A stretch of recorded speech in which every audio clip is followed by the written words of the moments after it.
Bismillahirrahmanirrahim. Assalamualaikum warahmatullahi wabarakatuh. Alhamdulillah wassalatu wassalamu ala rasulillah wa ala alihi wa sahbihi wa mawalah wa la hawla wa la quwata illa billahi wa ba'du. Alhamdulillah, di malam hari ini kembali kita duduk untuk berthalabul ilmi,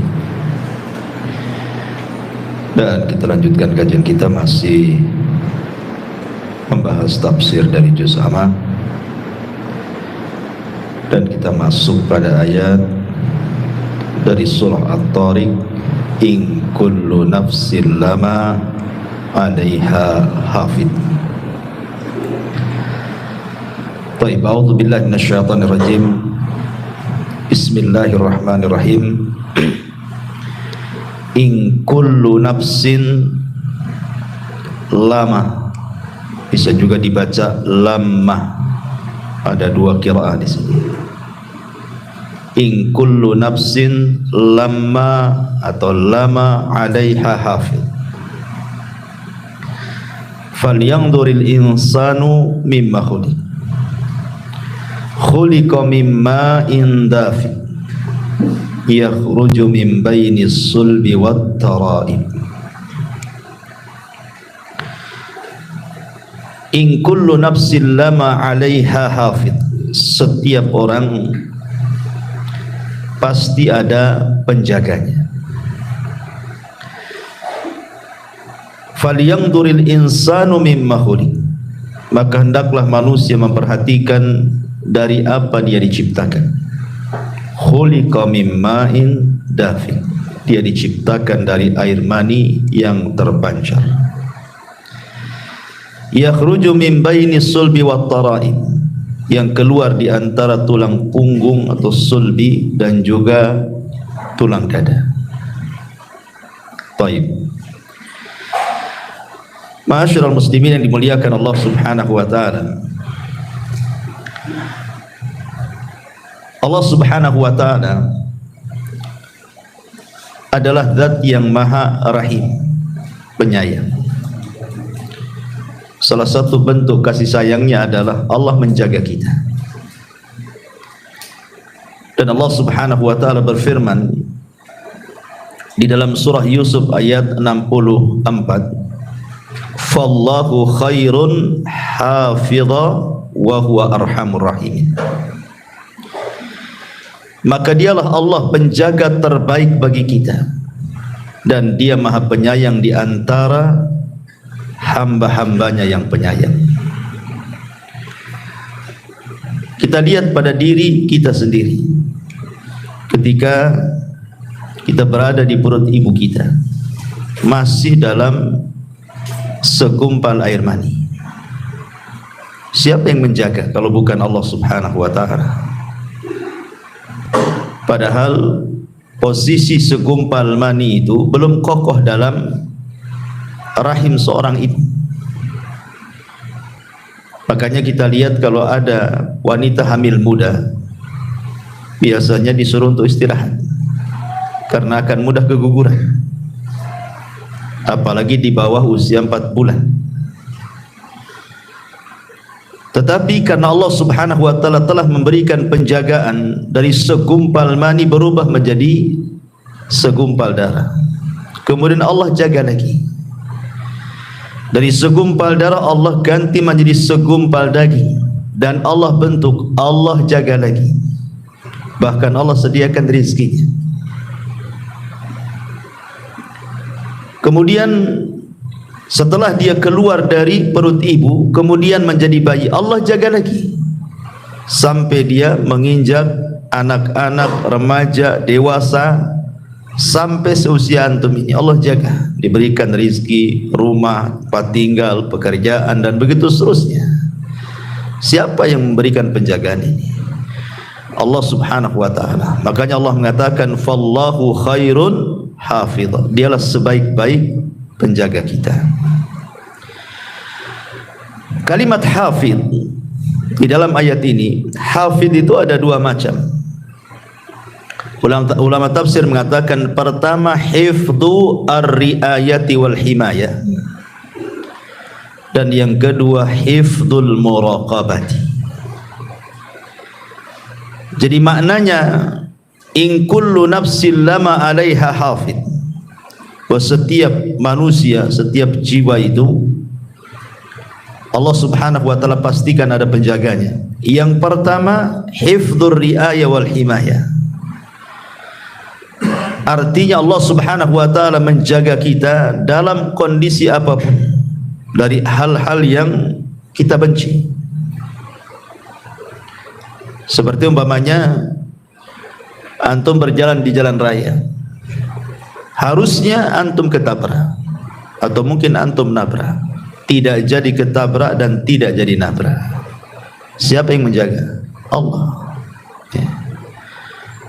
Atau antum kemudian harusnya berjalan di sebuah jalan samping parit, harusnya antum jatuh, ataupun antum jatuh betul-betul, tetapi terkadang tidak ada apa-apa, tidak ada luka, tidak ada apa-apa, Allah selamatkan. Siapa yang menjaga? Allah. Kan itu. Antum tidur di teras, tidak ada juga binatang-binatang masuk ke lubang hidung, telinga dan begitu seterusnya. Siapa yang menjaga? Allah. Itu namanya hifdzur riayah wal himayah. Allah memberikan penjagaan kepada kita. Tetapi ada juga maknanya adalah hifdzu al-muraqabah. Ini yang paling penting kita bahas. Hifdzu al-muraqabah. Sebelum saya jelaskan hifdzul muraqabah, yang pertama saya katakan hifdzur riayah wal himayah, tadi dalilnya Allah Subhanahu wa taala mengatakan lahu muaqibatun min baini yadayhi wa min khalfihi yahfaduna min amrillah. Bagi manusia ada malaikat-malaikat yang Allah tugaskan mengikutinya bergilir-gilir. Di mana? Di muka, di belakang, mereka menjaganya bi amrillah, atas perintah Allah. Jadi Allah memerintahkan malaikat untuk menjaga setiap manusia, kiri, kanan, depan, belakang, atas, bawah. Allah jaga kita. Ini namanya sekali lagi adalah hifdzu ar-riayah wal himayah tadi. Adapun yang kedua hifdzul muraqabah. Maksudnya hifdzul muraqabah itu Allah Subhanahu wa taala mengutus para malaikat-malaikat yang senantiasa muraqabah, memperhatikan kita, mencatat seluruh perkataan kita, mencatat seluruh perbuatan kita. Dan ini adalah isyarat firman Allah Subhanahu wa taala, wa inna 'alaikum lahafidin kiraman katibin. Allah Subhanahu wa taala mengatakan di dalam surah Al-Infitar, wa inna 'alaikum lahafidin, padahal sesungguhnya bagi kamu ada malaikat-malaikat yang senantiasa mengawasimu, kiraman katibin, yang mulia di sisi Allah dan yang senantiasa mencatat amal perbuatanmu. Imam Ahmad ibn Hanbal rahimahullahu ta'ala, ikhwan, saat dia sakit parah, dia merasakan kesakitan sehingga mengeluarkan suara menunjukkan rasa sakit dia. Kayak kita mungkin bahasa kita itu aduh gitu ya, saking sakitnya merasakan sakit sehingga mengeluarkan al-anin dalam bahasa Arab. Dalam bahasa kitanya aduh gitu ya, saking sakitnya. Tapi dia tidak mengeluarkan kata-kata. Maksudnya kata-kata yang kita kenal, aduh sakit kali, enggak gitu. Cuman kalimat aduh saja. Jadi ada muridnya di samping Imam Ahmad itu menasihati Imam Ahmad dan mengatakan, ya Imam, innal anina kaulun wal kaulu yuktab. Wahai Imam, sesungguhnya suara erungan orang sakit itu dianggap kata-kata, dan setiap kata-kata pasti dicatat. Dan Allah mengatakan, wa ma yalfidu min qaulin illa ladaihi raqibun atid. Dan tidaklah ucapan manusia kecuali dicatat oleh raqib dan atid. Langsung terdiam Imam Ahmad. Subhanallah. Ya. Padahal dia merasakan sakit luar biasa. Kalau kita bukan ngereng saja, muring-muring. Gitu ya. Imam Ahmad tidak muring-muring, artinya enggak mengeluarkan kata-kata gitu ya. Hanya adu saja. Ketika diingatkan muridnya bahwa kalimat adu adalah kalimat dan kalimat akan dicatat, langsung terdiam dia. Takut dicatat itu bagian daripada sebuah keburukan. Makanya ma'asyiral muslimin yang dimuliakan Allah Subhanahu wa taala, seseorang itu penting untuk menjaga kata-kata. Karena kalau kita melihat di masyarakat ikhwan, ada kata-kata itu sadar ataupun tidak, entah karena kejahilan atau memang tidak tahu hukumnya, terkadang dia mengucapkan kalimat tanpa sadar bahwa kalimat itu sebenarnya perbuatan dosa. Saya akan contohkan beberapa kalimat-kalimat yang suka dibicarakan di masyarakat.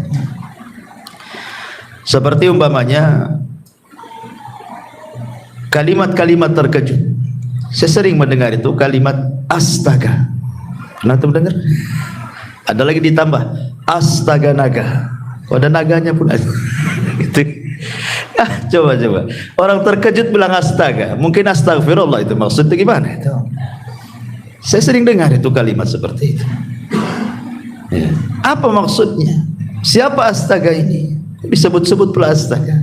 Kalau astagfirullah mungkin kan gitu ya. Tapi ada juga yang kemudian maksudnya baik, tapi salah meletakkan makna. Contoh umpamanya kalimat subhanallah dengan masya Allah, ya kan? Subhanallah itu berarti maha suci Allah. Seharusnya diucapkan ketika melihat atau mendengar sebuah keburukan atau hal-hal yang tidak baik. Jadi kalau antum mendengar, melihat hal-hal yang buruk atau tidak baik, ucapkan subhanallah. Ya.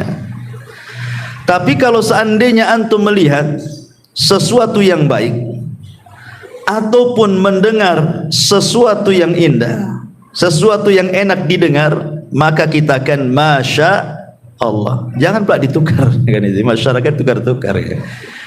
Kalau lihat yang baik subhanallah katanya, bukan subhanallah, masya Allah. Mana dalilnya? Suatu ketika Nabi SAW mendekati Abu Hurairah radhiyallahu an. Abu Hurairah ini lagi junub, ya, dan dia tidak mau ke majelis Nabi, malah menjauh, pergi gitu.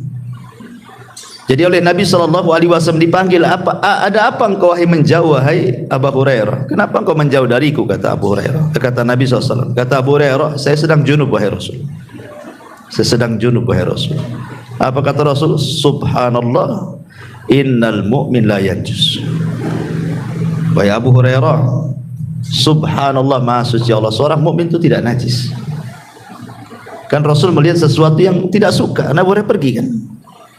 Rasul mengatakan subhanallah, ya kan? Artinya sesuatu yang kita tidak suka melihatnya atau mendengar sesuatu yang tidak suka, ucapkan subhanallah. Tetapi kalau kita melihat sesuatu yang indah, pemandangan yang indah, antum lihat rumah antum yang indah, masuk kebun antum kok indah sekali, melihat kendaraan antum yang indah, maka Allah Subhanahu wa taala mengatakan dalam surah Al-Kahfi 39, walaula iddakhalta jannataka qulta ma sya Allah la quwwata illa billah in tarani ana aqallu minka malan wa azzu nafara, malan wa walada wa azzu nafara. Dan mengapa ketika engkau memasuki kebunmu tidak mengucapkan masya Allah, la quwwata illa billah, sungguh atas kehendak Allah semua ini terwujud, ya. Tidak ada kekuatan kecuali atas pertolongan Allah, sekalipun engkau anggap harta dan keturunanmu lebih sedikit daripada diri, keturunanku lebih sedikit daripada diri. Ini kan juga salah letak juga kan itu. Tapi oke lah, mungkin karena tidak paham. Kadang orang tertukar-tukar nih antara subhanallah dengan masya Allah. Tapi yang lebih parah tadi, ucapan astaga itu apa coba? Apa artinya astaga itu? Siapa yang tahu? Itu bahasa apa astaga itu? Apalagi ada naganya lagi. Ya, astaga naga. Tak tahu lah ada naganya. Udah naga-naga itu dah agama-agama gak jelas. Ya, mungkin nyembah naga. Tapi yang jelas bahwa kalimat-kalimat ini kan tidak boleh. Kalau memang kita terkejut, lihat terkejutnya. Kalau terkejutnya melihat sesuatu yang tidak suka, ucapkan subhanallah. Kalau terkejutnya melihat suka karena tiba-tiba ada uang banyak depan, masya Allah, alhamdulillah, kan gitu ya. Itu harusnya kalau terkejut-kejut, bukan astaga, kan masalah. Ya. Atau umpamanya contoh yang lain, ya. Umpamanya kita melihat seseorang yang Allah berikan nikmat, entah pekerjaannya bagus, kemudian juga diberikan harta yang banyak, rumahnya bagus, kendaraannya bagus, kaya, ya, atau mungkin dapat jabatan, ya. Terkadang ada orang itu yang mungkin hasad sehingga terkeluar kalimat, orang kayak gitu kok bisa kaya itu. Orang kayak gitu kok bisa kaya itu. Dari mana dia itu? Hanya punya tuyul lah. Jadi kalimat orang kayak gitu kok bisa kaya, ya, nggak pantas dan begitu seterusnya. Ini tidak bisa. Kalimat seperti itu tak boleh. Kenapa? Karena dalam hadis Abdullah bin Mas'ud radhiyallahu an, Nabi SAW mengatakan, innallaha qasama akhlaqakum kama qasama arzaqakum. Allah Subhanahu wa taala sudah membagi akhlak kalian itu seperti membagi rizki kepada kalian. Kita kan tidak tahu urusan orang, entah dia punya pekerjaan, entah apa, kan kita tidak tahu, nggak ada urusan, dan kita juga tidak boleh ngurus orang. Makanya Al-Imam Ibnu Katsir rahimahullah ta'ala ketika memberikan catatan kepada surah Asy-Syura ayat 27, walau basatallahu rizqa li ibadi la baghaw fil ardi walakin yunazzilu biqadari ma yasha innahu bi ibadihi khabirun basir. Kalau Allah Subhanahu wa taala membentangkan rizki pada hamba-hambanya, terkadang ada sebagian hamba itu melampaui batas di bumi, tetapi Allah Subhanahu wa taala terkadang memberikan sesuai dengan kadar yang bisa dipikul hambanya sesuai dengan kehendaknya. Ada hadis kursi yang mengatakan, inna min ibadi, sesungguhnya di antara hamba-hambaku, laman la yasluhu illal ghani, memang dia tidak pantas kecuali jadi orang kaya. Walau afqartuhu la fasada, kalau seandainya aku miskinkan dia, rusak dia. Tetapi ada hamba-hambaku itu la yasluhu illal faqr, tidak layak kecuali dia memang harusnya jadi orang fakir aja, tidak bisa kaya dia. Kenapa? Lau agnaituhu, kalau seandainya aku berikan kekayaan, tentu dia akan rusak agamanya. Jadi kaya miskin itu kan urusan Allah, berhasil atau tidak itu urusan Allah. Jangan ngurus keberhasilan orang gitu dengan mengeluarkan kata-kata seperti itu. Ada pantas dia di situ. Orang kayak gitu kok bisa kaya, orang kayak gitu kok bisa jadi ini, itu urusan dia. Tidak perlu ngurus orang, ya. Karena kalimat-kalimat seperti ini bertentangan gitu ya, tidak boleh. Ini contoh kedua. Contoh ketiga, atau sebaliknya, melihat orang kena musibah, entah bengkrap usahanya, entah kena penyakit badannya, entah kemalangan badannya dan begitu seterusnya. Pokoknya melihat orang itu diberikan ujian, ekonominya, keluarganya, badannya dan begitu seterusnya. dengan kematian, dengan kekayaan, dengan kefikir, dengan kefakiran, dengan gulung tikar usahanya dan lain-lain. Tiba-tiba kemudian kita nyeletu gitu kan. Kasihan ya kan itu. Sering kita ngomong bilang kasihan sama orang, kasihan kali dia gitu.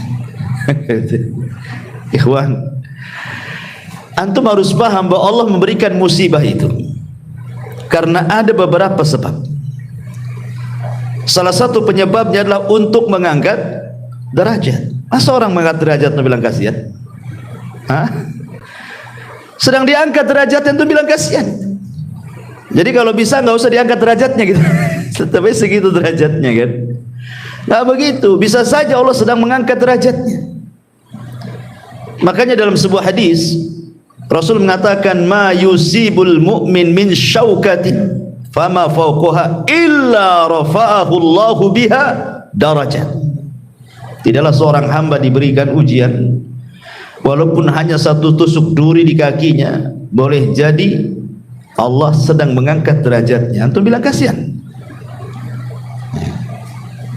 Harusnya antum bilang ya inna lillahi wa inna ilaihi raji'un. Idza asabathum musibatun qalu inna lillahi wa inna ilaihi raji'un, kan itu kan bahasanya. Ya. Jadi lihat, atau mungkin dalam bentuk teguran. Mungkin dia melakukan dosa, Allah tegur supaya dia tobat. Masa antum bilang kasihan? Biar dia enggak tobat-tobat gitu. Jadi lihat ya, ini kan bahasa-bahasa ini kadang-kadang enggak dikontrol gitu ini. Apakah bahasa ini menentang dalil ataukah tidak? Ya.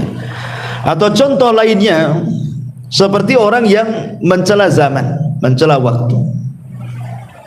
Kan sering di masyarakat itu orang yang mencela waktu. Ya wajar. Zaman ini zaman edan kan itu. Oh, masa zaman diedan-edan kan? Orang yang edan bukan zamannya. Dari dulu zaman itu ya kayak gini saja. Terbit matahari, terbenam dan gitu seterusnya. Jadi ada orang-orang itu yang mudah mencela waktu. Padahal Nabi SAW mengatakan dalam sebuah hadis, la tasubbud dahra fa innama ana dahrun. Jangan mencela waktu, karena akulah yang membolak-balikan waktu. Tidak boleh. Ya. Ataupun contoh yang lain, ucapan mengandai-ngandai itu paling banyak di masyarakat. Ucapan mengandai-ngandai itu, andai anakku tidak keluar gak ketabrak dia. Ya. Coba andai saya nggak jalan ke sini, jalan ke sebelah sana, enggaklah terperosok ke parit katanya. Kalau seandainya bukan karena dokter ini, wah sudah dioperasi saya ini. Macam-macam kan mengandai-andai di masyarakat itu nggak boleh. Karena Nabi SAW mengatakan al-mu'minul qawi khairun wa ahabbu ilallah minal mu'minidh dhaif. Wa fi kulli khairun ihris ala ma yanfa'uka wasta'in billah wa la ta'jaz wa in asabaka syai'un fala taqul law anni fa'altu kadza lakana kadza walakin qul qaddarallah wa ma syaa fa'al fa inna law taftahu amal syaitan. Kata Nabi SAW, mukmin yang kuat itu lebih saya cintai dibandingkan mukmin yang lemah. Dan pada tiap-tiap sesuatu itu ada kebaikannya. Maka ambillah dengan semangatmu apa yang bisa bermanfaat untuk dirimu, kemudian tambatkan pertolongan kepada Allah. Jangan lemah. Dan apabila musibah menimpamu, jangan mengatakan kalau seandainya aku tidak melakukan ini tentu tidak terjadi itu. Karena kalimat seandainya, andai-andai itu adalah membuka pintu syaitan, kata Rasul. Tidak boleh andai gitu, andai gini ya. Jadi kalimat andai-andai itu tidak benar. Tapi yang betul katakan qaddarallahu wa ma syaa fa'al. Ya ini sudah takdirlah memang anak saya meninggal hari ini. Bukan karena hari ini keluar. Seandainya tidak keluar sekalipun, kalau memang hari itu sudah takdirnya, pasti dia mati di rumahnya. Memang sudah jadwalnya dia, sudah antrian dia kan itu. Kan keluar itu sebab saja, matinya tetap hari itu juga gitu maksudnya. Jadi tidak bisa diandai-andai itu, karena ini kalimat-kalimat yang menunjukkan apa? Penolakan takdir. Ini bahaya, menolak takdir itu. Ya. Atau contoh yang lain pamannya ucapan mencela penyakit. Ada orang yang mencela penyakit di zaman Rasul. Ada seorang wanita namanya Ummu As-Sa'ib radhiyallahu anha. Ummu Sa'ib ini karena sakit kepala, diikat pula kepalanya dengan tali. Zaman dulu gitu, karena belum ada bodrek mungkin ya, diikatlah kepalanya supaya mengurangi rasa sakit kepala tuh. Rasul mengatakan, malaka ya Ummu Sa'ib, apa itu kepalamu wahai Ummu Sa'ib? Tiba-tiba Ummu Sa'ib mengatakan di hadapan Rasul sallallahu alaihi wasallam, al-humma la barakallahu fi. Demam wahai Rasul, kepalaku sakit, semoga Allah tidak berkahi, katanya. Maka Rasul mengatakan, la tasubbil humma, jangan kau cela penyakit demam. Fa innaha tadhhabu khataya bani Adam kama yadhhabul kiru khabathal hadid. Boleh jadi demammu itu bisa mengurangi dosamu. Nah gitu ya. Jangan dicela penyakit itu. Ini karena banyak orang-orang yang mencela penyakit. Kemudian juga merubah-rubah nama-nama Allah yang sudah jelas-jelas itu ismul nama-nama yang agung di masyarakat paling banyak. Abdurrahman dibilang Maman, Abdullah dibilang Dullah kan itu. Apalagi itu Mas. Masa coba? Enggak boleh. Nama Allah itu jangan dimain-mainkan. Kalau Abdurrahman ya Abdurrahman. Ngomong seperti itu. Ya Abdullah, Maman. Maman pula Abdurrahman jadi Maman, coba kan. Ada nama Allah namanya Maman? Enggak ada. Masa Abdullah jadi Dullah? Pada dul. Jadi nggak boleh kita ini, itu tidak ikhtiram, su'ul adab namanya kawan, su'ul adab kepada Allah subhanahu wa ta'ala. Maka dalam kitab Tauhid karya Syekh Muhammad bin Abdul Wahab ada bab namanya bab ihtiram bi asma'illah, menghargai nama-nama Allah subhanahu wa ta'ala. Jangan itu.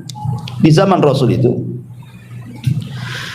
ada orang namanya Abu Syuraih, kerjaannya tukang mengislah orang, tukang di kabilahnya itu, pokoknya kalau ada orang berselisih datang didamaikan, ya, namanya Hani ibn Kindi. Tetapi karena dia pandai mendamaikan orang, akhirnya orang-orang menyebutnya Abul Hakam. Hakam itu artinya yang pandai memutuskan perkara, padahal namanya Hani. Jadi orang menggelari dia sebagai Abul Hakam, bapak pemutus perkara. Jadi dia datang kepada Nabi SAW dan mengatakan, ya Rasulullah, sungguhnya kaumku kalau berselisih mereka datang kepadaku, dan aku berhasil dengan hukum yang aku terapkan, mereka berdamai, kebanyakan damai. Kata Rasulullah, ma ahsana hada, alangkah indahnya perbuatan kamu. Tetapi orang ini mengatakan, kaumku menyebutnya Abul Hakam. Rasul mulai gak enak tuh. Kata Rasul, kamu punya anak berapa? 3. Siapa nama anakmu? Pertama Syuraih, yang kedua Muslim, yang ketiga Abdullah. Maka Rasul mengatakan, anta Abu Syuraih, kamu Abu Syuraih, bukan Abul Hakam. Kan itu diganti sama Nabi. Ya. Kenapa demikian? Karena hakam itu milik Allah. Innallaha hakamun wa ilaihil hukmu. Allah itu hakam, semua hukum kembali kepada Allah. Jadi itu saja disalahkan, apalagi mempermainkan nama tuh. Abdurrahman jadi Maman, ya, bahaya lagi. Bilang ya Abdurrahman, ya Abdullah, kan gitu. Ini kan kalimat-kalimat di masyarakat kan enteng saja ngomong kayak gitu. Anda sedang tidak beradab dengan Allah tuh. Hati-hati, dicatat setiap ucapan kita itu. Ya. Atau ada sebagian, ya mungkin praktisi-praktisi kesehatan, dokter-dokter yang lainnya, ya kadang-kadang lagi ngobati pasien gitu kan. Ya mudah-mudahan kami upayakan, sisanya kita kembalikan kepada Allah. Masa Allah dikasih sisa pula. Sisanya kepada Allah kan. Ya kami upayakan lah, mudah-mudahan sembuh. Ya sisanya kepada Allah katanya. Saya dengar kalimat kayak gini. Ikhwan, ya. Masa Allah dikasih sisa? Nggak bisa. Karena Allah subhanahu wa ta'ala mengatakan dalam Al-Quran, Kul innal amra kullahu lillah. Semua urusan itu milik Allah, dari awal sampai akhir, bukan urusan kita. Kalau mungkin bahasanya, ya kami usahakan, tapi semua ini tergantung Allah. Itu mungkin agak benar bahasanya. Tapi kalau disisain itu, itu nggak benar tuh kalimat sisa. Sisanya saya kembalikan kepada Allah. Saya seolah-olah apa? Dia yang banyak, Allah yang sisa, kan itu ya. Ini kan su'ul adab juga ya, nggak boleh ngomong begitu. Dicatat tuh malaikat raqib atid. Ya. Atau umpamanya kalimat yang lain juga seperti di zaman Rasul ada orang yang datang kepada Rasul, Masya Allah wa sya'a wa syi'ta. Masya Allah wa syi'ta. Atas kehendak Allah dan kamu. Kata Rasul, jangan. Kalimat itu tidak benar. Katakan Masya Allah wahdah. Katakan atas kehendak Allah saja. Jangan bawa-bawa aku, katanya. Dan ini kalimat yang paling afdal. Sekalipun harus bawa orang, jangan pakai dan, jangan pakai waw, tetapi kalimat summa kemudian. Kalau bukan karena Allah kemudian, itu nggak apa-apa.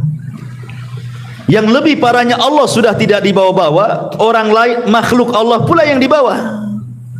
Ya, itu semua berkat kamu, katanya. Lah, berkat kamu pula, katanya. Allahnya mana? Ya, harusnya ini semua berkat Allah kemudian kamu, kan itu.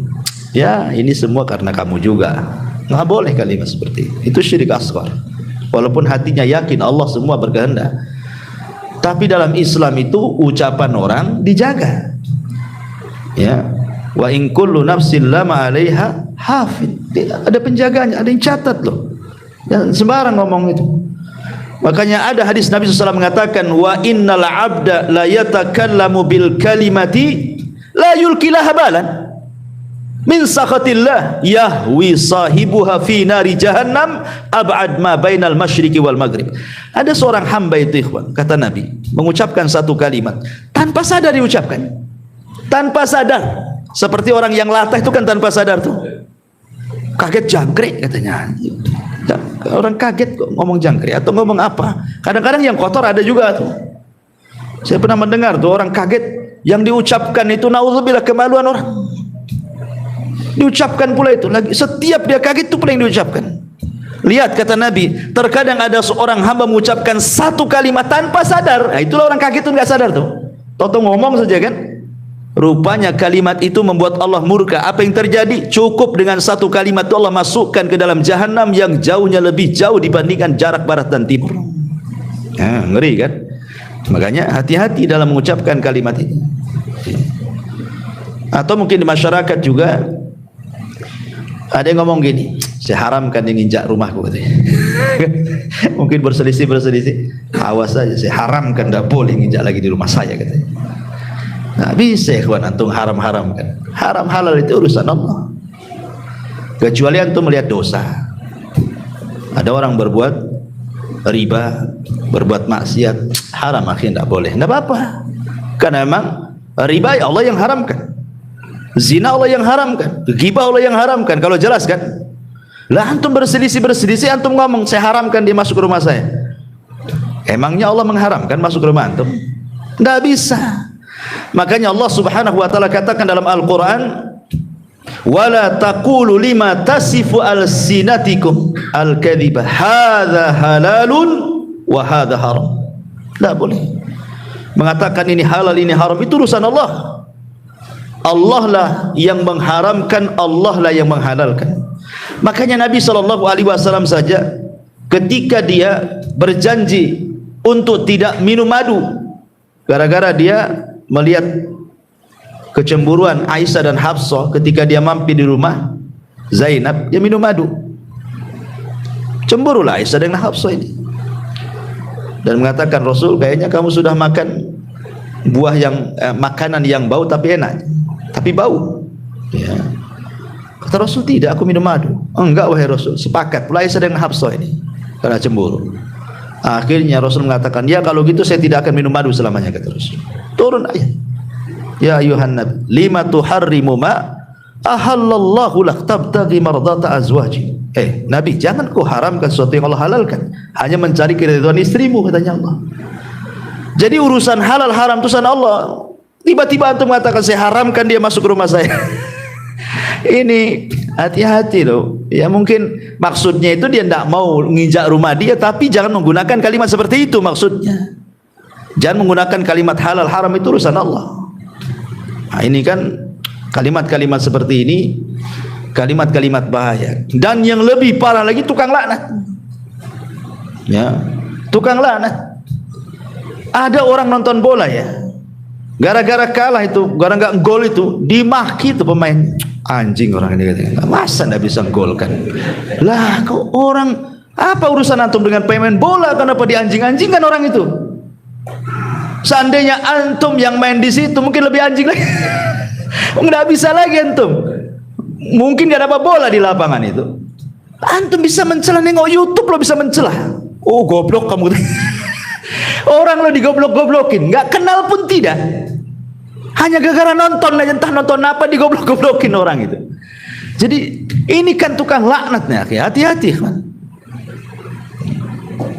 Kadang-kadang mungkin dululah seandainya kita ini pernah jahiliyah suka mengucapkan kalimat bertobat, itu kalimat laknat. Nabi SAW sampai mengancam, la yakununa al-la'anuna syufa'a yaumal qiyamah wala syuhada yaumal qiyamah. Tukang laknat itu tidak akan dapat syafaat, bahkan tidak jadi saksi pada hari kiamat. Diancam dengan enggak dapat apa-apa loh ya. Makanya di sini Allah Subhanahu wa taala mengatakan bahwa di antara makna hafid adalah hifdzul muraqabah.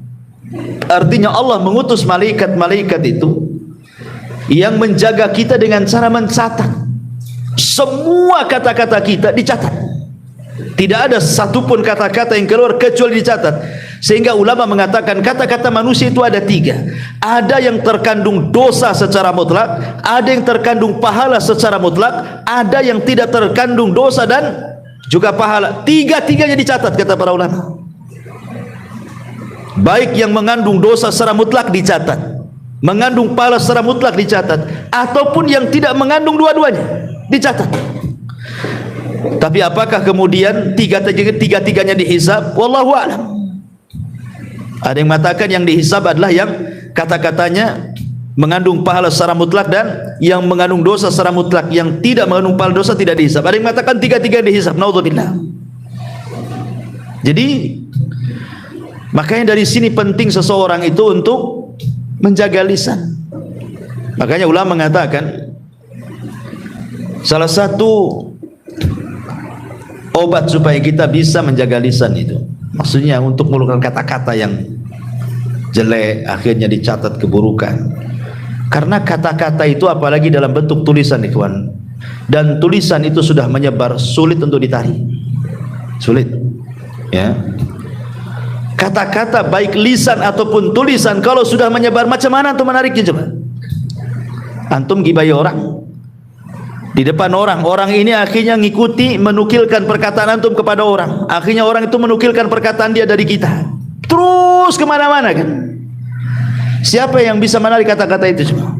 Atau tulisan, copy paste share, copy paste share, sama share. Gimana cara narinya? Walaupun di akun antum sudah antum hapus, tak bisa.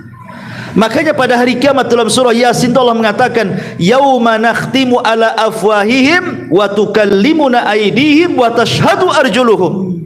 Di hari di mana lisan terkunci, tangan pula bicara, kaki pula jadi saksi ya.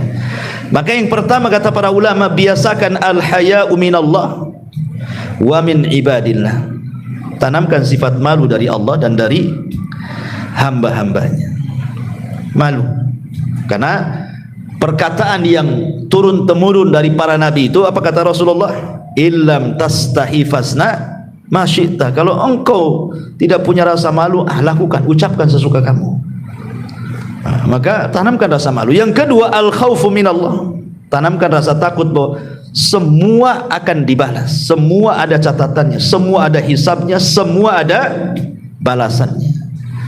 Semua. Seorang bertasbih subhanallah, subhanallah, alhamdulillah, alhamdulillah, la ilaha illallah.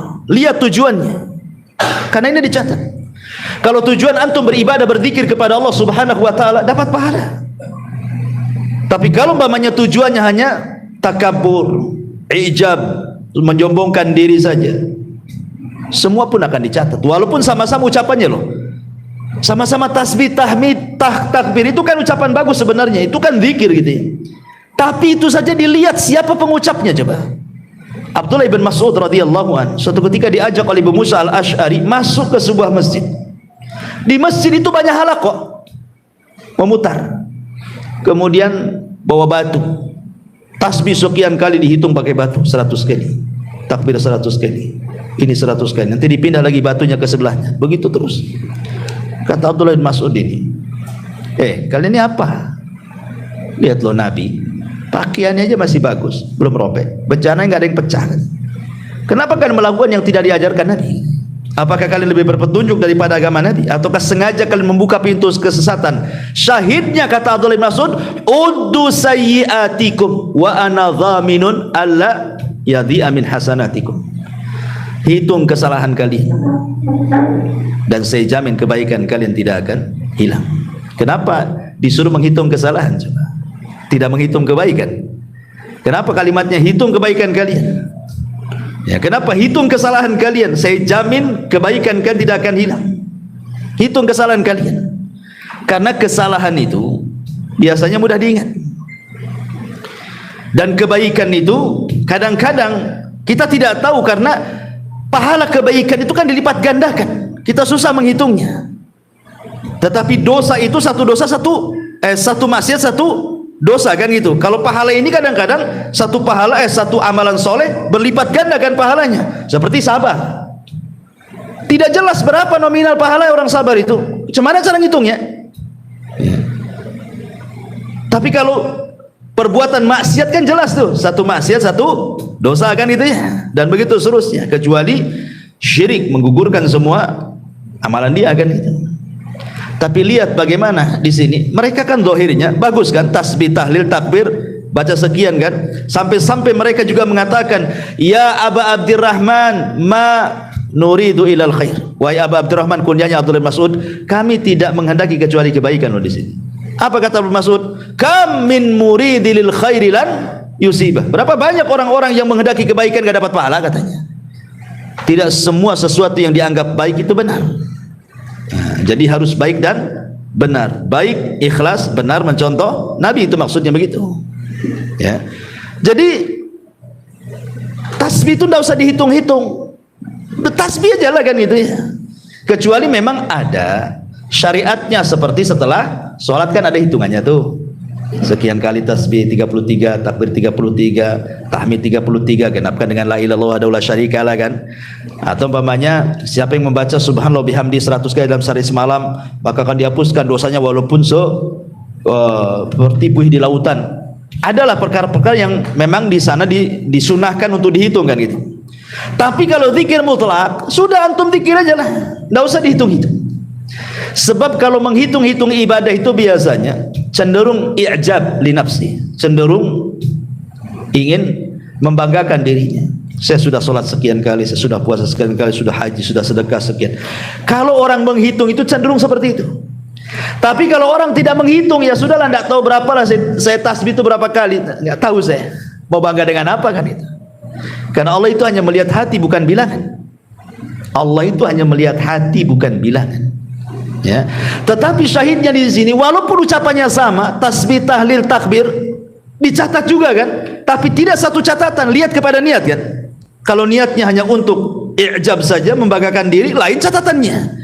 Kalau memang untuk ibadah betul-betul ikhlas mencontoh Nabi, lain pula catatannya. Kenapa? Karena Allah mengatakan, wa man ya'mal mithqala dzarratin khairan yara wa man ya'mal mithqala dzarratin syarran yara. Lihat di situ, ada yang baik, ada yang jelek. Walaupun itu zahirnya nampak zikir, apalagi bukan daripada itu. Seperti yang contohkan tadi, ucapan-ucapan di masyarakat itu. Ya. Maka dari sini ma'asyiral muslimin yang dimuliakan Allah Azza wa Jalla, biasakan takut. Ya, yang kedua, langkah kedua al-khaufu minallah. Sehingga dengan rasa takut mendorong tidak sembarang mengucapkan sesuatu. Yang ketiga, sibukkan dengan perkara-perkara yang manfaat untuk akhirat. Supaya kita tidak mudah ngomong macam-macam. Sibukkan dengan perkara lain.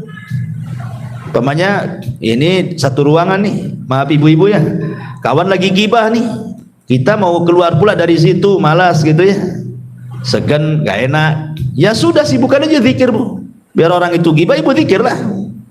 Nah, kemudian yang keempat, isti'mal uslub al-kina. yati badal tasrih bi alfadil badi'ati allati takhulu bil haya. Atau kalau seandainya kita bisa membuat bahasa-bahasa kinayah, bahasa-bahasa yang lebih halus lagi gitu loh bahasa. Kita itu ingin marah, bisa saja kita mengatakan umpamanya dengan kalimat-kalimat yang kasar, tetapi kan dalam uslub bahasa kita di daerah-daerah masing-masing itu kan ada bahasa-bahasa yang kasar sekali, ada yang di bawahnya kasar, ada yang sedang, ada yang halus sekali, dan begitu kan setiap daerah kan ada tuh. Mestilah semua ada. Saya orang Sunda saja ada. Ya, satu kalimat itu ada yang kalau diucapkan kasar.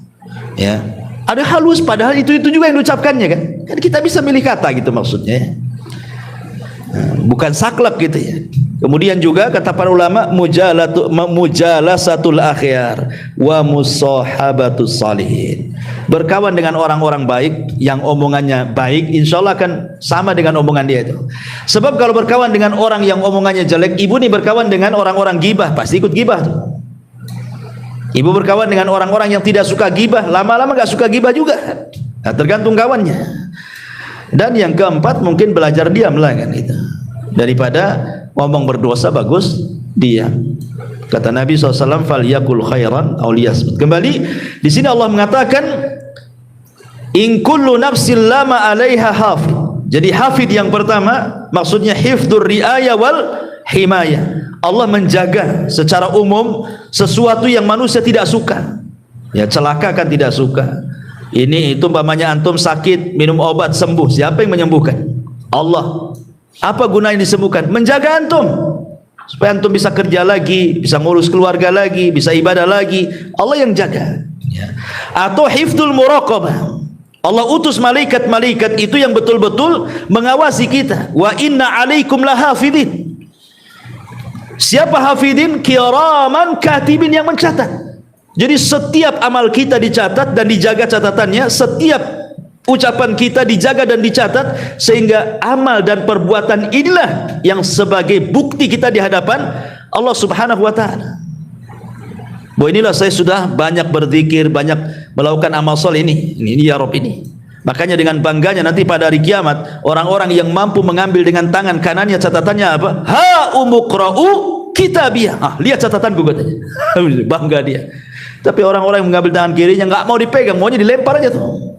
Karena dia tahu isi catatannya apa. Ya. Jadi hifdzu al-muraqabah, dan ingat Allah Subhanahu wa taala akan lebih menjaga lagi kepada orang-orang yang beriman. Ibrahim alaihi salatu wassalam ketika dia lempar ke dalam api, tidak ada apa-apa, tidak terbakar, tidak ada apa-apa kan. Kenapa? Karena dia menyandarkan penjagaan kepada Allah. Hasbunallah wa ni'mal wakil. Ketika Ibrahim mengucapkan kalimat ini, datang perintah dari langit, "Qul ya naru kuni bardan wa salaman ala Ibrahim." Ibrahim pun tidak terbakar. Fallahu khairun hafidha wa huwa arhamur rahimin. Allah sebaik-baik penjaga. Ya. Artinya bahwa semakin kita lebih dekat kepada Allah, lebih beriman kepada Allah, berarti penjagaan Allah semakin kuat kepada kita. Ini diantara tafsiran dari in kullu nafsin lama 'alaiha hafid. Ya, saya kira cukuplah satu ayat saja. Iya, ini sudah keringatan pula sini. Tadi kedinginan. Nah, tapi sebelum saya tutup, kalau ada yang mau tanya sih. Bagaimana kata orang tua misalnya ada perbuatan anak-anak yang beberapa, kalau misalnya nggak boleh. Ya. Ya kadang ucapan orang tua itu mungkin saking marahnya, akhirnya kemudian mengingkari anaknya. Kamu itu bukan anakku katanya. Oh, itu anaknya kok. Gua bukan anaknya pula. Emang udah tes DNA apa? Ya. Enggak boleh orang tua itu, sekali lagi, bahwa da'watul walid liwalidihi mustajab. Doa orang tua kepada anak itu mustajab. Ingat cerita Jures. Dia sedang sholat sunnah, bukan sedang kerja, bukan karena nakal. Dia sedang sholat sunnah, dipanggil sama ibunya.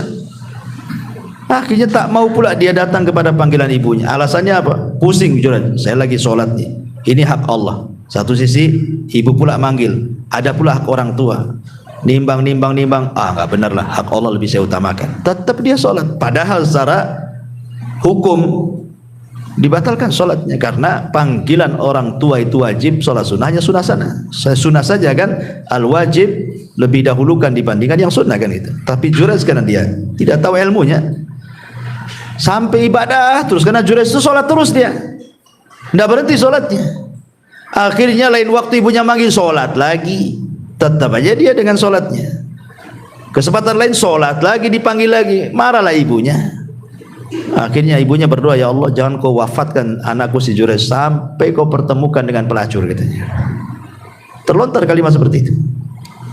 Ikhwan, ya, zalim kepada orang saja, menyakiti orang, kalau dia sampai berdoa kepada Allah mustajab, ikhwan. Apalagi sama orang tua. Sampai seorang saya bercerita, ada seorang dokter. Dokter ini paling hebat di mustaswa, di rumah sakit itu udah paling hebat. Sudah mengeluarkan karya-karya. Pokoknya ilmunya paling hebat lah di rumah sakit di antara rekan-rekannya itu. Sehingga dia sombong. Akhirnya kemudian dia suka menyakiti hati rekannya dengan kalimat-kalimat yang kasar. Akhirnya rekan ini merasa sakit hati. Tiba-tiba dia berdoa kepada Allah Azza wa Jalla, orang yang disakiti ini. Tengah malam, sepertiga malam dia menengadahkan tangan ke ya Allah, sebagaimana kau berikan dokter itu kecerdasan karena kedua matanya. Kan orang cerdas karena banyak baca kan itu.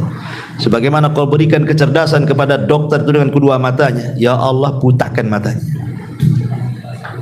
Akhirnya Allah mustajab doanya. Beberapa waktu kemudian entah kenapa matanya sakit, kemudian diobati sampai dioperasi nggak tertolong, buta lah mata dokter itu, buta. Ini doa mustajab kan, orang yang zalim. Akhirnya pulang buta. Awalnya istrinya yang mau merawat dia, namanya suaminya, sehari, 2 hari, setahun, 2 tahun, 3 tahun, 4 tahun. Lama-lama bosan juga istrinya. Apalagi uangnya habis karena untuk perawatan suaminya. Buta, orang buta nggak bisa kemana-mana. Ya. Akhirnya kemudian istrinya mulai datang setan ngasih was-was, disuruh dibuang ke panti jompo. Sudah tua, dibuang ke panti jompo suami yang buta. Akhirnya udah lama-lama di panti jompo, minta cerai, habis dunianya. Jadi suatu ketika dia sedang berjalan, ketemulah rekan sesama dokter. Zaman dulu dia masih di atas angin itu. Kemudian rekan dokternya mengatakan, wahai dok, kira-kira kalau seandainya Allah berikan sesuatu kepadamu, apa yang kau hayalkan? Kata dokter, demi Allah, seandainya aku tidak diberikan kecerdasan, tidak diberikan ke karya, jadi orang awam saja tidak apa-apa, tapi Allah berikan pandangan mata kepada aku, hanya minta itu saja. Gak apa-apa aku bodoh kayak orang-orang awam, tidak perlu jadi dokter, jarang, gak apa-apa, yang penting aku bisa melihat, katanya. Ya kan? Nah, apalagi ini Jurais ini kan cerita orang tua ini. Orang tua disakiti, kawan. Ya betul-betul didatangkan pelacur akhirnya kan menggoda Jurais. Sampai akhirnya pelacurnya berzina dengan penggembala, hamil, melahirkan, dituduh pula si Jurais yang menghamili. Digempur tempat ibadahnya, hampir dibunuh si Jurais. Kalau bukan kalau Allah menjaga Jurais ini. Sebelum dibunuh dia mengatakan, kembalikan tuh si bayi-bayi yang kau tuduhkan tuh anakku, katanya. Cubit. Dicubit akhirnya, man abuk, siapa bapakmu? Tiba-tiba ngomong pula bayi ini, bapak saya penggembala kambing. Coba kalau bayi-bayi hasil zina bisa bicara, ya kawan, hati-hati antum. Man abuk, katanya. Semua kena. Masyaallah muslimin yang dimuliakan Allah Azza wa Jalla. Jadi sebaiknya kalau kita sebagai orang tua, memang terkadang ada orang tua itu saking marah sekali kan gitu. Ya ini juga nasihat kepada saya, antum tuh siapapun gitu. Ya harus berusaha lah. Kadang-kadang kita juga, saya juga kadang-kadang kalau terlampau ini kadang nyesal juga kan itu. Ada terpaksa ngomong, nyesal juga setelahnya. Memang harus dibiasakan. Artinya kalau kita semarah apapun itu, kalau bisa orang tua itu tafaul saja. Tafaul itu maksudnya ucapkan kalimat baik, mudah-mudahan bisa membalik 180 derajat anak kita. Tafaul. Anak tuh nakalnya luar biasa. Secara logika susah dia sadar. Apalagi anak tanggung-tanggung tuh biasanya tuh nakal-nakal tuh. Anak SMP itu tanggung-tanggung tuh yang kurang ajar biasa. Gitu ya. Tafaul saja, mudah-mudahan dengan tafaul itu Allah robah 180 derajat. Yang kita anggap mustahil anak itu bisa berubah, tapi Allah bisa memungkinkan. Betapa banyak kok anak-anak nakal berubah, akhirnya dia pula anak yang berbuat baik sama orang tuanya. Al-tafaul itu maksudnya kalau dia nakal, ucapkan kalimat doa. Seperti yang dilakukan ibunya Sudes, ya. Ketika Imam Sudes dulu mau nakal, disebutkan dalam biografinya. Daripada kau nakal Sudes, kau masuk ke haram, kau jadi imam di sana. Kau jadi imam. Ya. Jadi kalau antum nakal, coba lu saja, gantikan Abu Mero di sana. Ya, masyaallah muslimin yang dimuliakan Allah Azza wa Jalla. Jadi sebaiknya jangan, apalagi sampai kemudian lebih daripada itu, mati aja nak katanya. Kalau kau tahu kayak gini katanya, waktu bayi udah kecekik kamu itu katanya, biar mati gitu. Nah, jadi kadang-kadang ada orang tua seperti itu. Ya itu kan kembali kepada kita sebenarnya. Kenakalan anak itu kan kembali kepada orang tua. Makanya kata Al-Imam Ibnul Qayyim rahimahullah ta'ala, dia mengatakan bahwa ifsadul abna, rusaknya anak-anak itu kebanyakan apa?